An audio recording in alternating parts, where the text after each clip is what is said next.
Hello, how y'all doing? My name is Degerie Scott. I am Naomi Scott's father, and the book that I'll be reading today, we will be reading today, it's called Bear Bears, written by Miriam Moss.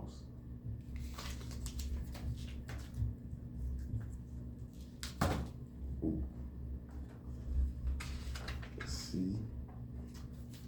Busby, a small, brown, bouncy young bear, lived deep in the mountains and a near little lair.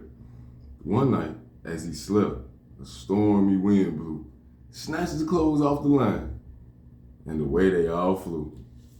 When Busby woke up, he cried, "Hey, that's not fair.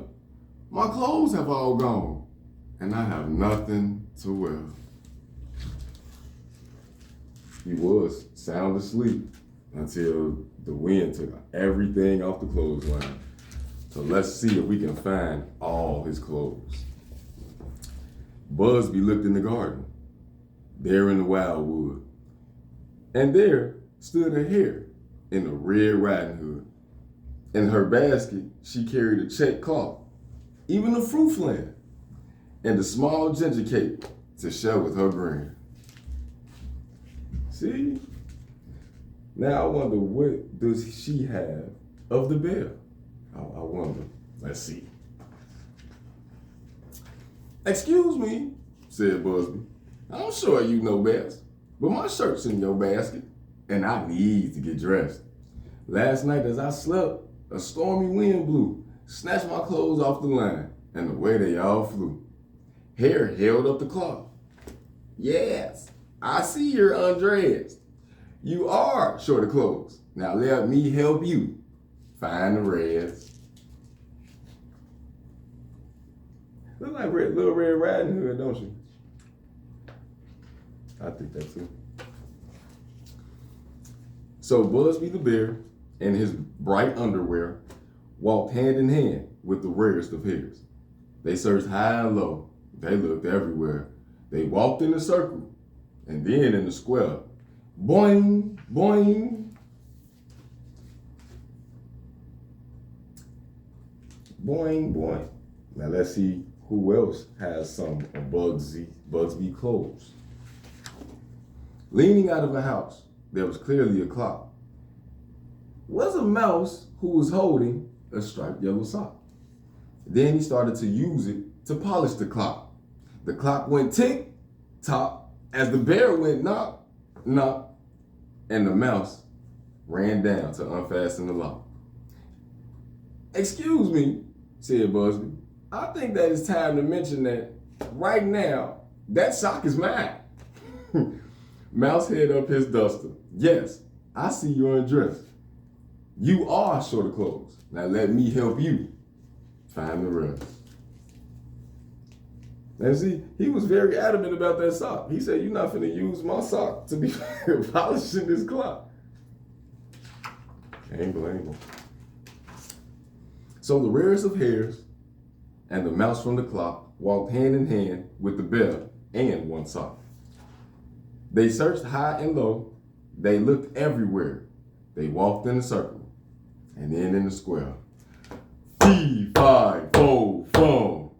Fee, fi, fo, fum. A greatly warty ogre who was wearing bright shorts thrust a great hairy hand out, and help! They were caught. You see how big that ogre is? He can fit all three of them in one hand. I'll be scared of him. I don't know about y'all. I'll be scared of him. Oh, how they all trembled as they hung in midair while the ogre stared hard at the mouse, hare, and the bear.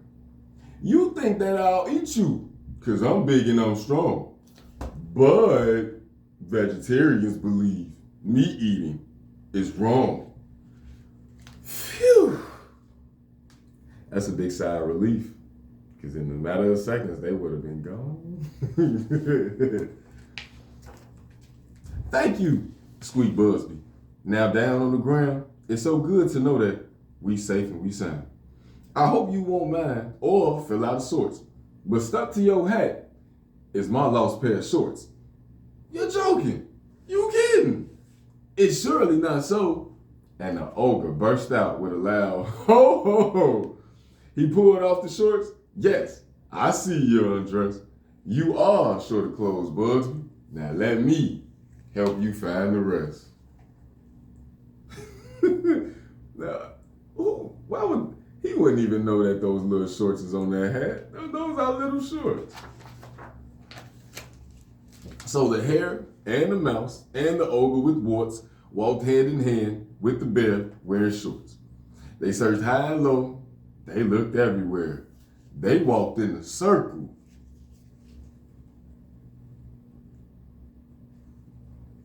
Now let's see.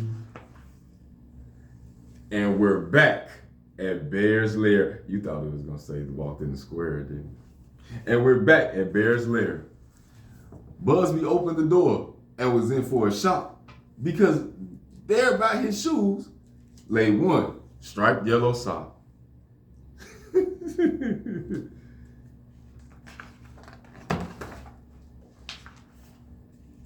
Bugsby tied up his laces and smoothed down his hair, saying, "Thank you, my friends. Now I'm not a bear." And he got all his clothes. And he made friends along the way.